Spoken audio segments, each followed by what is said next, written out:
Kiek laiko dalinatės savo šilumą su mūsų darželio vaikais? Per naujosius metus bus lygiai 7 metų. Koks vaikų pasisakymas įsimintiniausias? Turbūt man neįsimintiniausias, pasakysiu, koks man smagiausias. Kada vaiką matau ateinant nuo gatvės, kelia ranką ir sako, labas, Kristina. Tada yra pats mieliausias širdžiai. Ar nori tėvai aktyviai dalyvauja darželio gyvenime? Dalyvauja.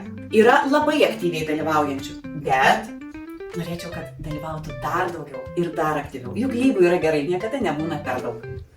Kokią svajonę dar norėtumėte išpildyti darželyje? Aš turiu labai daug svajonių, nežinau nuo ko pradėti. Bet viena iš turbūt pačių didžiausių svajonių, jeigu sutvarkim vidų, reikia sutvarkyti išorę.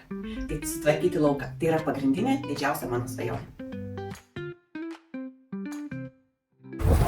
Jolita, ar tu gali pasakyti, kaip prasidėjo tavo kelias šiame darželyje? Kas tave atvedė į jį? Mano kelias šiame darželyje prasidėjo nuo buvusios Anytos, kadangi jinai irgi tame darželyje dirbo. Ir pasiūlė, atsirado darbo vieta, pradėjau dirbti. Ką jums reiškia tai, kad šiame darželyje užaugo ne tik jūsų vaikai, bet dabar čia auga ir anūkai? Smagu, kai karta iš kartos auga tiek vaikai, tiek anūkai. Nereikia patogumas, nereikia kažkur tai į kitą darželį vesti, visas pažįstamos. Per tiek metų, kiek dirbate, turbūt matėte daug pokyčių. Kas labiausiai įsiminė ir paliko didžiausią įspūdį?